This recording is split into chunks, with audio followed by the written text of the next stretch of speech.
Europe 1. Europe 1, 6h18, l'heure de l'invité inattendu tous les matins, un sujet dans l'actualité et une voix que l'on n'attend pas pour en parler. Et ce matin, un moment de politique et de poésie à la fois, vous allez comprendre. Ce matin donc, vous allez finir par le savoir, Anne Hidalgo est l'invitée de la matinale à 8h15. Elle répondra aux questions de Sonia Mabrouk et à Agnès Buzyn, sa concurrente pour Paris, parce qu'hier matin, Agnès Buzyn affirmait ici même que son ancien ministère n'avait pas eu de contact avec la mairie de Paris sur le coronavirus. Démenti des équipes d'Anne Hidalgo, document à l'appui, deuxième acte ce matin. Mais avec la maire de Paris, on va aussi parler de l'un des enjeux de cette élection. À Paris en particulier, la question de la propreté. Et pour en parler ici ce matin, un artiste, un photographe, un moment de poésie donc, Édouard Vigneault dans la rue, il photographe les détritus. Bonjour Édouard Vigneault.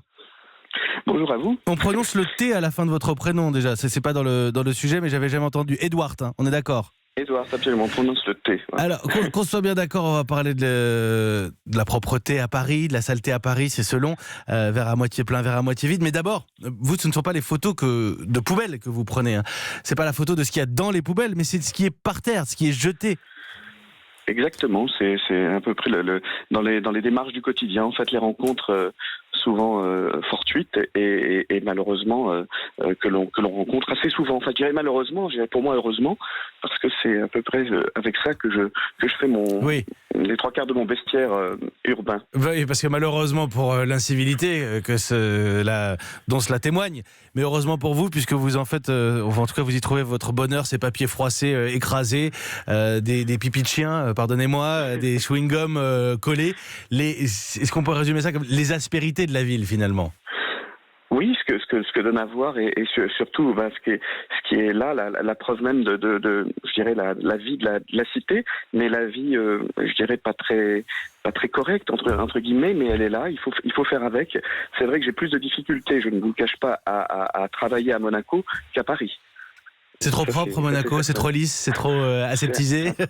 C'est pas mal, mais c'est effectivement un peu trop propre pour moi. Oui, parce que vous dites qu'une ville n'est pas sale, elle est bavarde. J'aime bien cette expression.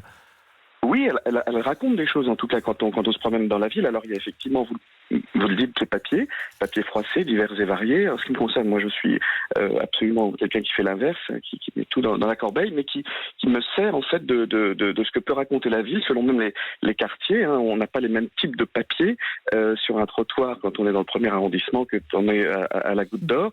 Alors ça fait une diversité, ça crée aussi la poésie, ça crée des photos en couleur. Ou plutôt pardon, parce que j'étais pas allé jusqu'au travail sociologique sur finalement les détritus qu'on peut trouver, que l'on soit sur les Champs-Élysées ou... Mais il existe absolument, parce que vous n'avez pas le même type de sac, par exemple. L'individu, quel qu'il soit, il a son comportement à soi, mais il utilise en fait le matériau qu'il a entre les mains et qu'il n'a plus entre les mains, justement, à un moment donné. Et ce qui crée comme ça des histoires. Vous parliez de bavardage, il y a aussi des jeux de correspondance, puisque les formes que l'on peut retrouver sur le sol, que ce soit à travers un chewing-gum, comme vous disiez, écrasé, ou même un papier ou un carton avachi, on peut y voir tantôt un lézard inca tenant un bouclier ou un petit bébé chameau. Enfin, oui, vous avez un truc j'ai remarqué, vous avez un truc avec les volailles aussi, hein, parce que j'ai regardé, alors je le dis à nos auditeurs, et c'est pour ça que j'insiste sur votre nom, Édouard, avec un T, que l'on prononce. Non, mais pour qu'on vous retrouve sur Instagram, c'est Édouard Vigneault. Et en l'occurrence, j'ai regardé, hein, vous avez aussi des photos de beaux châteaux, de belles photos d'architecture, et donc ces saletés parisiennes que vous magnifiez, vous cherchez des formes. Je regardais, par exemple, sur les pipis de chiens, et pas que de chiens d'ailleurs, sur la ville de Paris, on voit quand même beaucoup de cygnes, de canards, d'oiseaux. Mais vous voyez comme quoi finalement la ville est à la campagne et la campagne est à la ville, donc on remet un peu de vie dans tout ça. Non, ce sont en fait les trottoirs sont comme des grandes pellicules de films animés dans lesquels on rencontre tantôt un film en noir et blanc.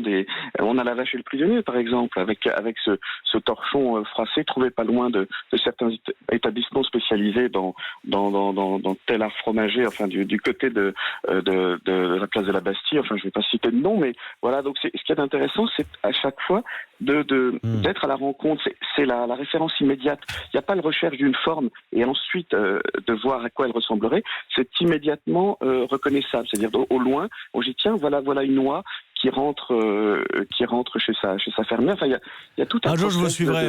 Un jour je vous suivrai quand même pendant vos sessions photos. Je pense que les passants doivent vous prendre pour un fou, Édouard Vignot. Mais merci beaucoup. Merci. Vous savez quoi, on va aussi passer ce témoignage à Anne Hidalgo finalement sur la saleté à Paris. Peut-être que ça la confortera. Elle sera là à 8h15 ce matin. Édouard Vignot, allez voir ces photos. Pour le coup, sur de l'esthétique pure. On est sur un moment de poésie. On fait un peu moins de politique avec vous là ce matin. Mais faut aller voir ces photos. C'est aussi un autre regard sur la ville de Paris. Je retiendrai qu'une ville sale n'est pas sale. Une ville, c'est bavard. Si ça vous parle, allez voir ces photos. Merci Édouard Vignot.